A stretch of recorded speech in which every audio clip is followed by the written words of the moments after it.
बिस्मिल्लाहिर्रहमानिर्रहीम अस्सलामुअलैकुम। आज हम मुतालिया पाकिस्तान की जो न्यू बुक है, उर्दू मीडियम सिलेबस है हमारा ग्रेड 12 के लिए, उसका आज बाब नंबर 5 हम स्टार्ट कर रहे हैं। ये हिस्सा सोम है, यानी कि तीसरा हिस्सा है, पाकिस्तान के वसाइल और मुआशी तरक्की। हमारे बाब नंबर 5 का जो टाइटल है वो है मादनियात, तवानाई के वसाइल और टेली कम्युनिकेशन। यानी कि पाकिस्तान जो है वो एक ऐसा मुल्क है जिसे कुदरत ने वाफर कुदरती वसाइल अता किए हैं। इन वसाइल में मादनियात, तवानाई के ज़खायर और जदीद टेली कम्युनिकेशन का निज़ाम शामिल है। यही वसाइल मुल्क की मुआशी तरक्की में अहम किरदार अदा करते हैं, क्योंकि इन्हीं से सनअतें चलती हैं, रोज़गार पैदा होता है और मुल्की माइशत जो है वो मजबूत होती है। अगर हम बात करें मादनियात की, तो पाकिस्तान में तांबे, सोने, नमक, जिप्सम, कोयला और कीमती पत्थरों समेत कई मादनी वसाइल पाए जाते हैं। और तवानाई के वसाइल जो हैं, यानी कि तवानाई मुआशी तरक्की की बुनियाद है। पाकिस्तान में तवानाई के अहम जो ज़राए हैं वो है आबी बिजली, दरियाओं और डैमों से पैदा की जाती है और कोयला से पैदा की जाती है। ख़ुसूसन इसमें थर का कोयला इस्तेमाल होता है। तेल और गैस के जो ज़खायर हैं बलूचिस्तान और सिंध में पाए जाते हैं। हवा और शमसी तवानाई चोलिस्तान में इस तरह के प्रोजेक्ट हैं जहां हवा और शमसी तवानाई सोलर से, सूरज की रोशनी से और हवा से हासिल की जाती है। तीसरे नंबर पर है टेली कम्युनिकेशन, यानी कि पाकिस्तान में जदीद मवासलाती निज़ाम जो है वो तेज़ी से तरक्की कर रहा है, जिसमें शामिल हैं मोबाइल नेटवर्क्स और इंटरनेट सर्विसेज। इसके अलावा है फाइबर ऑप्टिक निज़ाम के, इसकी बदौलत राब्ते जो हैं वो आसान हुए हैं। तलीम, तजारत और कारोबार ऑनलाइन होने लगे हैं, जिससे माइशत जो है वो मजबूत हुई है। जी, ये था छोटा सा इंट्रोडक्शन, क्योंकि जब भी हम किसी भी चैप्टर को स्टार्ट करते हैं तो थोड़ा सा उसके बारे में हम समझते हैं, जानने की कोशिश करते हैं कि इसमें आज हम क्या पढ़ेंगे, क्या चीज़ें हैं। तो क्योंकि हम word to word, word by word नहीं पढ़ रहे इस लेसन को, कि हम उसकी रीडिंग करें एक एक टॉपिक की और मुकम्मल तौर पे हमें समझ आए, इस तरह से हमने एक ब्रीफ सा इंट्रोडक्शन बनाया। और आज की वीडियो में जो होना है इंशाल्लाह, वो हम इसके एमसीक्यूज़ और जो शॉर्ट क्वेश्चन आंसर्स हैं उनको सॉल्व करेंगे, और करेंगे दो तरीक़ों से। बुक के ऊपर भी मैं आपको निशान लगवा दूंगी कि किस पेज पे किस क्वेश्चन का आंसर है और कितना है। इसके अलावा हम गाइड से भी हेल्प लेंगे, ताकि हमारे जो कॉन्सेप्ट्स हैं वो मुकम्मल तौर पर क्लियर हो जाएं। हम क्वेश्चन को सिंपल वर्डिंग में रखना चाहते हैं, पॉइंट्स में लिखना चाहते हैं, या उसको हेडिंग्स की शक्ल में लिखना चाहते हैं, ये आप पे डिपेंड करता है। इट्स अप टू यू कि आप किस फॉर्म में आंसर चाहते हैं। तो चलते हैं अपनी एक्सरसाइज की तरफ। जी, तो हम अपनी मश्क पे आ चुके हैं। यहाँ पे लिखा है मश्की सवालात। सवाल नंबर 1 है, पहला सवाल जो है कि दर्ज झैल कसीरुल इंतखाबी सवालात में से दुरुस्त जवाब की निशानदही करें।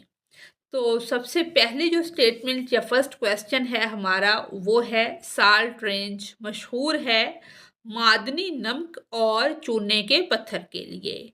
सेकंड स्टेटमेंट है हमारी, पाकिस्तान में तांबे और सोने की कानें वाक़या हैं। ये ज़िला जो बलूचिस्तान है, सूबा जो बलूचिस्तान है, इसका ज़िला है चागी। वहाँ ये एक प्रोजेक्ट है सेंडक और रिकॉर्डक, वहाँ पर सोना यानी कि निकलता है, सोने की जो कानें हैं वो वाक़या है। इसको रेत की सरज़मीन भी कहा जाता है। सोना जो है वो कोई ईंटों की फ़ॉर्म में नहीं निकलता, बहुत छोटे-छोटे ज़र्रों की शक्ल में ये रेत में शामिल होता है। उस रेत को इकट्ठा करके उसको पानी में साफ़ किया जाता है। एक बड़ा लंबा-चौड़ा प्रोसेस होता है, वो करने के बाद बहुत छोटे-छोटे ज़र्रे जो होते हैं सोने के, वो निकलते हैं। तो थर्ड स्टेटमेंट है हमारी, तो इसका जो करेक्ट आंसर है वो ये है सेडक में। सेंडक में पाकिस्तान के सबसे बड़े कोयले के ज़खायर वाक़या हैं थर में। तो सही जवाब है ये वाला। फोर्थ स्टेटमेंट है मथीन गैस का अखराज उसके नुकसानात में से एक है कुदरती गैस। इसका सही जवाब है। पाकिस्तान में पाए जाने वाले मादनी वसाइल के बारे में दुरुस्त बयान है। सुई गैस फील्ड पाकिस्तान की गैस की ज़्यादातर पैदावार का ज़रिया है। स्टेटमेंट नंबर 6 है खैबर पख्तूनख्वा की वादिये सवात से निकाला जाने वाला कीमती पत्थर है ज़मर्द। सेवंथ स्टेटमेंट है हमारी पाकिस्तान की कानकनी सनत का एक अहम माहौलियाती असर है जंगलात की कटाई। नेक्स्ट स्टेटमेंट है हमारी पाकिस्तान में कानकनी के माहौलियाती असरात को कम करने का मुअस्सर तरीका है ज़ाब्ता जाती नफाज। नेक्स्ट स्टेटमेंट है पाकिस्तान में हाइड्रो इलेक्ट्रिक तवानाई के नुकसानात में शामिल है। तो इसका जो आंसर है या करेक्ट आंसर है वो ये है पानी के बहाव में मौसमी तगय्युरात। लास्ट स्टेटमेंट है स्टेटमेंट नंबर 10 पाकिस्तान में शमसी तवानाई के फ़वाइद में शामिल है मुकामी रोज़गार के मौक़ा पैदा करना। सवाल नंबर 2 है मुदर्जा झैल सवालात के मुख्तसर जवाब दें। यानी कि इनके हमने ये 5 सवाल हैं हमारे, इनके मुख्तसर जवाब देने हैं। सवाल नंबर 1 या पहला सवाल है कोयले को तवानाई के ज़रिया के तौर पर इस्तेमाल करने के माहौल और माइशत पर क्या असरात होते हैं। तो ये पेज नंबर 96 पे हम चलते हैं। जी, तो हम आ चुके हैं पेज नंबर 96 पर। यहाँ पे हेडिंग है कोयला। पाकिस्तान में कोयले के वाफर ज़खायर मौजूद हैं जो ख़ुसूसन थर पारकर और लाखड़ा सिंध साल्ट रेंज पंजाब और बलूचिस्तान के कोयटा कोयला फील्ड्स में पाया जाता है। कोयला तवानाई पैदा करने सीमेंट साजी और स्टील साजी के लिए एक अहम मादनी वसीला है। आगे हैं इसके फ़वाइद और नुकसानात के इसके फ़ायदे क्या हैं और नुकसान क्या हैं। सबसे पहले इसके फ़वाइद हैं, इसमें 2 पॉइंट्स हैं कि कोयला वाफर मिकदार में दस्तयाब है कि हमारे मुल्क में ये काफ़ी मिकदार में पाया जाता है और बिजली की बड़ी मिकदार पैदा करने की सलाहियत रखता है कि इससे हम बिजली बहुत ज़्यादा मिकदार में पैदा कर सकते हैं। वैसे तो पानी से भी करते हैं लेकिन कोयला भी बड़ी सलाहियत रखता है कि इससे बड़ी मिकदार में बिजली पैदा की जा सकती है क्योंकि ये हमारे मुल्क में वाफर मिकदार में पाया जाता है। कोयला पर मबनी तवानाई के मंसूबे कानकनी और बिजली पैदा करने के शोबों में इक्तसादी तरक्की और रोज़गार के मौक़ा पैदा करते हैं। यानी कि इससे क्या होता है कि रोज़गार के मौके जो हैं वो ज़्यादा हो जाते हैं।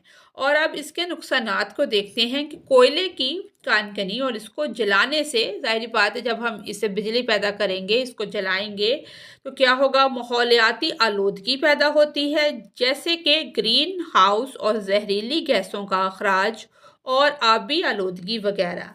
ज़मीन की खराबी और मुकामी आबादी की बेदखली जैसे समाजी और माहौलियाती मसाइल भी पैदा होते हैं। तो यहाँ तक ये इसका आंसर है बुक के ऊपर। अब हम देखते हैं कि हमारी गाइड पे क्या दिया हुआ है, किस तरह का आंसर है।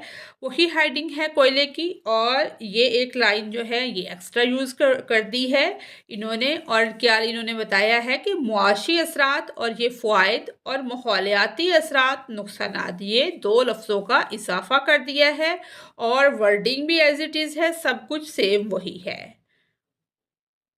जी, तो सवाल नंबर 2 पे हम आ गए हैं कि पाकिस्तान की कानकनी की सनत की पैदावारी सलाहियत और कारकर्दगी को कैसे बेहतर बनाया जा सकता है। तो ये है पेज नंबर 98। जी, तो हम आ चुके हैं अपने पेज नंबर 98 पर, जहाँ पर हेडिंग है पाकिस्तान की कौन-कने की संत का मुआशी तरक्की के लिए मुमकिना किरदार। कि पाकिस्तान का मादनी शोबा मुल्क की मुआशी तरक्की में अहम किरदार अदा करने की सलाहियत रखता है। अगर मुल्क के मतनू यानी कि मुख्तलिफ किस्म के कुदरती वसाइल को मौसर और पायदार तरीके से इस्तेमाल किया जाए तो सनती तरक्की को नुमायाँ फ़रोग हासिल हो सकता है। रोज़गार के नए मौक़ा पैदा हो सकते हैं और कौमी मईशत को मजबूत बनाया जा सकता है।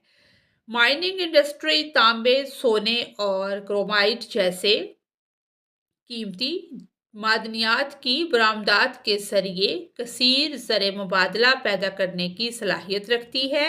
पाकिस्तान इन वसाइल को बरोकार लाकर अपनी गैर मुल्की ज़र मुबादला की आमदनी में इजाफा कर सकता है। यानी कि यहाँ तक इसका जो आंसर है ये बनता है, यहाँ से ये स्टार्ट होता है और यहाँ तक ये हमारी बुक का पेज नंबर 98 है।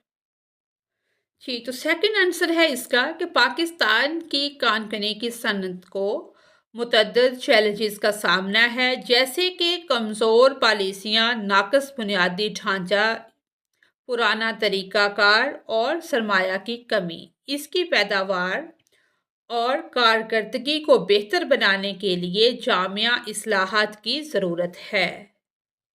यहाँ पे ये पॉइंट्स कुछ दिए हुए हैं, 4 पॉइंट्स हैं इसके कि सबसे पहले हुकूमत को वाज़िया और मुस्तकिल कान-कनी की पॉलिसियाँ बनानी चाहिए। दफ्तरी कार्रवाइयों को आसान बनाना चाहिए और मजबूत रेगुलेटरी निज़ाम कायम करना चाहिए ताकि मुकामी और गैर मुल्की सरमायाकारी को राग़िब किया जा सके। दूसरा, कान-कनी वाले इलाकों में सड़कों, रेलवे और बिजली की फराहमी जैसा बुनियादी ढांचा फराहम करना ज़रूरी है ताकि अखराजात कम हों और मुसाबकत में इजाफा हो। जदीद मशीनरी, डिजिटल मैपिंग और साइंसी तहकीक के ज़रिए कान-कनी के जदीद तरीके अपनाने चाहिए ताकि पैदावार में इजाफा हो और माहौलियाती नुकसान कम से कम हो। सरमायाकारी के लिए मौक़ा पैदा करने की ज़रूरत है। पब्लिक प्राइवेट पार्टनरशिप को फ़रोग़ दिया जाए और सरमायाकारों के लिए मराआत फ़राहम की जाएँ। ये यानी कि 4 पॉइंट थे। ये थोड़ा सा कंक्लूजन के तौर पर लिखा है कि जदीद तकनीकों के इस्तेमाल, बेहतर बुनियादी ढांचे और शफाफ पॉलिसियों के ज़रिए पाकिस्तान अपने मादनी वसाइल की मुकम्मल सलाहियत को बरोकार ला सकता है और इस शोबे को कौमी मईशत में एक मजबूत हिस्सेदार बना सकता है। सवाल नंबर 3 है, पाकिस्तान के मुस्तकबिल की तवानाई की ज़रूरियात में काबिल तजदीद तवानाई के वसाइल के किरदार पर रोशनी डालें। तो ये पेज है 101। जी, तो इसका आंसर है काबिल तजदीद तवानाई के वसाइल कि पाकिस्तान काबिल तजदीद तवानाई के वसी ज़खायर का हामिल है जो मुल्क की बढ़ती हुई तवानाई की ज़रूरियात को माहौलियाती तौर पर पायदार तरीके से पूरा करने के लिए अहम मौक़ा फ़राहम करते हैं। काबिल तजदीद तवानाई के वसाइल साफ़ और पायदार तवानाई फ़राहम करते हैं। दरामदी ईंधन पर मुल्क के इन्हिसार को, यानी कि जो ईंधन हम दरामद करते हैं दूसरे मुल्कों से मंगवाते हैं, उस पर ख़र्च ज़्यादा आता है। अगर हम उस पर इन्हिसार कम करें और अपने मुल्क में मौजूद तवानाई के जो ज़राए हैं उनसे ईंधन का यूज़ जो है वो उन पे हम डिपेंड करने लग जाएं, तो क्या होगा, हमारे मुल्क में महंगाई कम होगी और रोज़गार बढ़ेगा और मुल्क जो है वो तरक्की करेगा। इन्हिसार कम करते हैं, तवानाई की सलामती को बेहतर बनाते हैं और ग्रीन हाउस गैसों के अखराज को कम करके माहौलियाती तहफ़्फ़ुज़ में मदद करते हैं। इन काबिल तजदीद वसाइल में आबी, बरकी तवानाई, हवाई तवानाई, शमसी तवानाई और ये लफ्ज़ है बायोफ्यूल शामिल हैं। ये थोड़ा-सा बुक में मिसप्रिंट हुआ है, अच्छी तरह से समझ नहीं इसकी आ रही। बायोफ्यूल शामिल हैं, यानी कि यहाँ तक ये हम लिखेंगे, इसके साथ ये जो बरक़ी तवानाई और ये सारी तवानाइयाँ बताई गई हैं, इनकी हेडिंग देकर और इनके जो फ़वाइद हैं, वो एक-एक लाइन में उसको एक्सप्लेन कर देंगे। तो अब हम देखते हैं कि हमारे इस क्वेश्चन और उस क्वेश्चन में क्या डिफरेंस है या ये सेम है।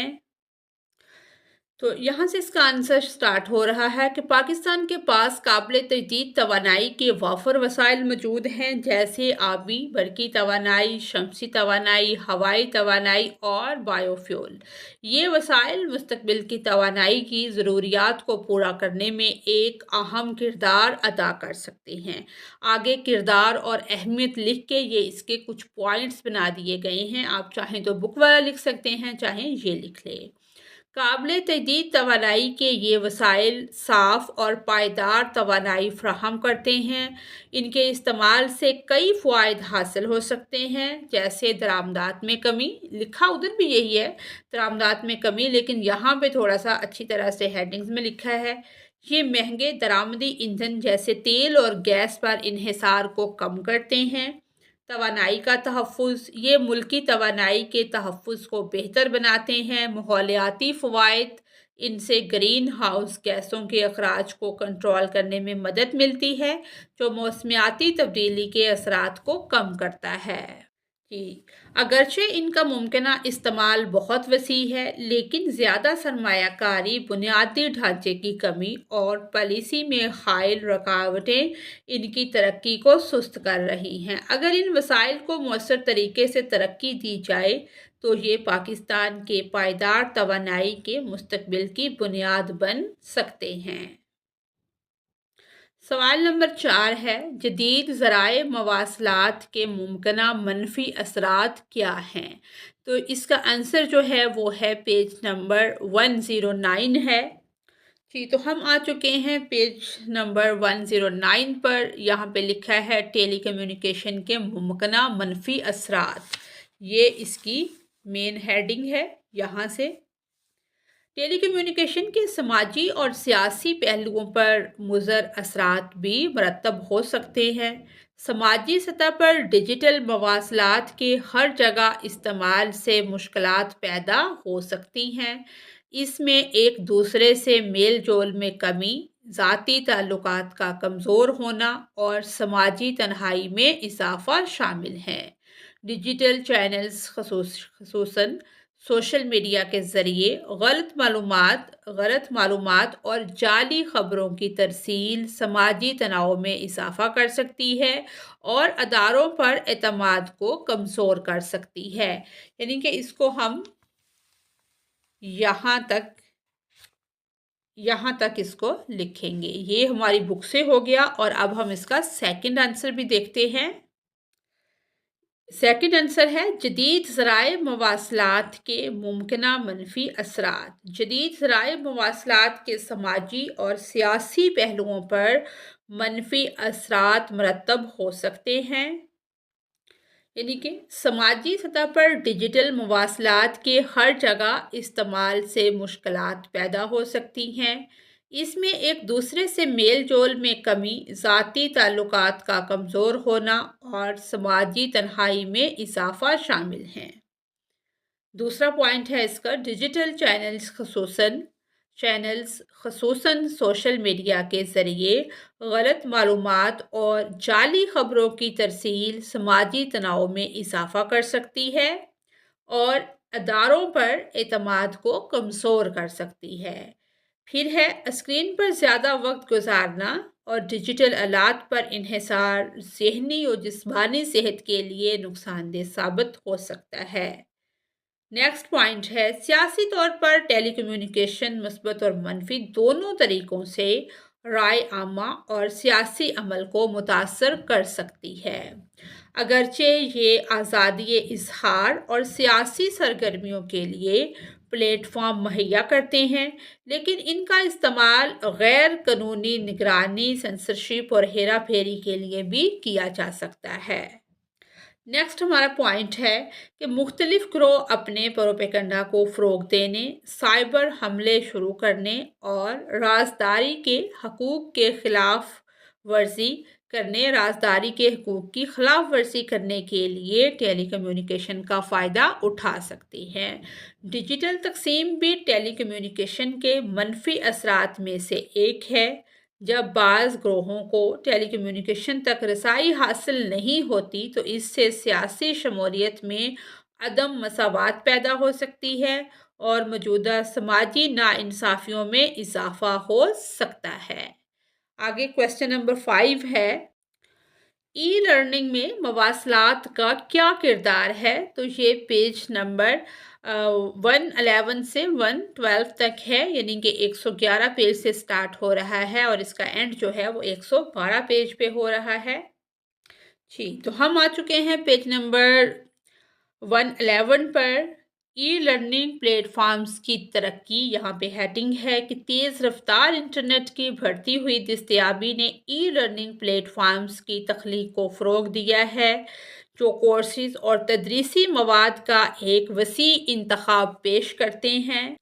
कोर्सेरा, खान अकेडमी और मुकामी मुतबादिल प्लेटफॉर्म्स ये ऑनलाइन प्लेटफॉर्म्स हैं जहाँ पर आप ऑनलाइन क्लासेस ले सकते हैं और बहुत जो अच्छे प्रोफेसर्स हैं वो पढ़ाते हैं और इनके ये कोर्सेज़ वगैरह होते हैं और ये डिग्री भी जारी करते हैं। ऑनलाइन कोर्सेज़ होते हैं और मुकामी मुतबादिल प्लेटफॉर्म्स ज़्यादा काबिल रसाई हो गए हैं, जो तुलबा को अपनी रफ्तार से तालीम हासिल करने के मौक़ा फ़राहम करते हैं।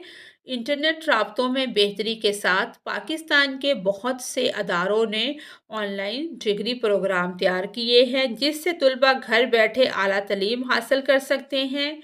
ये प्रोग्राम मुकामी और बैनुल अक़वामी दोनों किस्म के तुलबा की ज़रूरियात को पूरा करते हैं और बेहतरीन तालीम तक रसाई को मुमकिन बनाते हैं। जी, तो अब हम अपना सेकंड आंसर भी देख लेते हैं कि मवासलात में ई लर्निंग का जो किरदार है या ई लर्निंग में मवासलात का किरदार। मवासलात ई लर्निंग को फ़रोग़ देने में बुनियादी किरदार अदा करते हैं, क्योंकि ये तेज़ रफ्तार इंटरनेट और डिजिटल राब्ते की सहूलत फ़राहम करते हैं। ऑनलाइन प्लेटफॉर्म्स का फ़रोग़ मवासलात ने ई लर्निंग जैसे प्लेटफॉर्म्स, खान अकेडमी, कोर्सेरा के फ़रोग़ को मुमकिन बनाया है। इन प्लेटफॉर्म्स के ज़रिए तुलबा दुनिया के बेहतरीन तालीमी मवाद, ऑनलाइन डिग्री प्रोग्राम्स तक रसाई हासिल कर सकते हैं। उसके बाद है लचकदार तालीम। बेहतर राब्ते की वजह से, जब आपका राब्ता बेहतर होगा तो आप दुनिया के किसी भी कोने से कोई भी मालूमात, कोई मार्केटिंग, कोई लेक्चर सुन सकते हैं। तुलबा किसी भी वक्त और कहीं भी अपनी रफ्तार के मुताबिक मुतालिया कर सकते हैं। जदीद तालीमी माहौल मवासलात स्मार्ट क्लासरूम्स की बुनियाद हैं, जिसमें interactive boards, projectors, virtual labs और सिमुलेशंस जैसे आलात शामिल होते हैं, जो तदरीस और सीखने के अमल को मज़ीद मुअस्सर बनाते हैं। इसके बाद है तालीम का तसलसल। किसी भी बहरान जैसे कि कोविड-19 की वबा के दौरान मवासलात ने फासलाती तालीम जो फासले से दी जाए, जैसे अल्लामा इक़बाल ओपन यूनिवर्सिटी बहुत देर से फासलाती तालीम दे रही है, तालीम को मुमकिन बनाया। तालीमी टेलीविज़न, रेडियो, वीडियो कॉन्फ्रेंसिंग और मोबाइल लर्निंग ऐप्स के ज़रिए तालीम का सिलसिला जारी रखा गया। मजमूई तौर पर मवासलात तालीम तक रसाई को वसी करते हैं, तालीमी अमल का तसलसल यकीनी बनाते हैं और सीखने के अमल को ज़्यादा मुअस्सर और हर जगह काबिल रसाई बनाते हैं। तो ये हमारी आज की वीडियो थी। हमने क्वेश्चंस को दोनों तरह से, बुक से भी और गाइड से भी मुकम्मल किया है। आप जिस तरह से चाहें दोनों को आप मिक्स करके भी लिख सकते हैं, सिंपल वर्डिंग में पॉइंट्स के साथ या हेडिंग्स के साथ। अगर आपको मेरी वीडियो से कोई रहनुमाई मिलती है तो मेरी वीडियो को लाइक और चैनल को सब्सक्राइब करें। Thanks for watching us.